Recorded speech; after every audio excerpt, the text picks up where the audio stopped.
দয়া করে শুনুন, আপনার পায়ের কাছে যেটা পড়ে আছে সেটা একটি আসল হ্যান্ড গ্রেনেড। এটি অত্যন্ত বিপজ্জনক এবং বিস্ফোরক। অবিলম্বে ওই জায়গা ছেড়ে নিরাপদ দূরত্বে চলে যান এবং জরুরি ভিত্তিতে পুলিশ বা স্থানীয় প্রশাসনকে বিষয়টি জানান। আবারও বলছি, এটি কোনো খেলনা নয়। এটি একটি আসল হ্যান্ড গ্রেনেড, যা অত্যন্ত বিপজ্জনক এবং বিস্ফোরক। দয়া করে এটি স্পর্শ করবেন না বা নাড়াচাড়া করবেন না। এটি ফাটলে মারাত্মক প্রাণহানি হতে পারে। অবিলম্বে ওই স্থান থেকে নিরাপদ দূরত্বে চলে যান এবং জরুরি ভিত্তিতে পুলিশ বা স্থানীয় প্রশাসনকে জানান। এটা কি? এটা কি? আমি অত্যন্ত গুরুত্বের সাথে বলছি, আপনার পায়ের কাছে যেটা পড়ে আছে সেটা কোনো খেলনা নয়। এটি একটি আসল হ্যান্ড গ্রেনেড, যা অত্যন্ত বিপজ্জনক এবং বিস্ফোরক।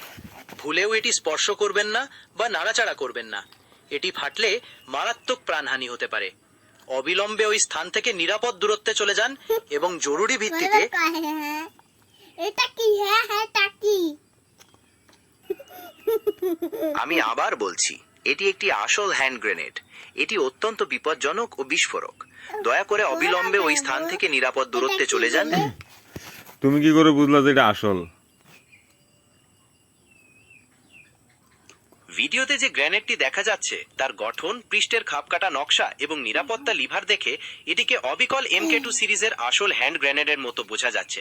এটি খেলনা নয়, বরং এটি একটি অত্যন্ত বিপজ্জনক এবং বিস্ফোরক বস্তু, যার অসাবধানী ব্যবহারে বিরাট দুর্ঘটনা ঘটতে পারে। দয়া করে অবিলম্বে স্থানটি ছেড়ে নিরাপদ দূরত্বে চলে যান এবং জরুরি ভিত্তিতে পুলিশ বা স্থানীয় প্রশাসনকে বিষয়টি জানান। আর এটা একটা খেলনা, দেখছো এটা ফাঁক হয়ে গেছে। आपकी बात बिल्कुल सही है। हालिया विजुअल में स्पष्ट रूप से दिखती दरार और बनावट से ये साफ होता है कि ये एक असली हैंड ग्रेनेड नहीं, बल्कि एक टॉय या प्रतिकृति है। বুঝছো নি এতক্ষণে?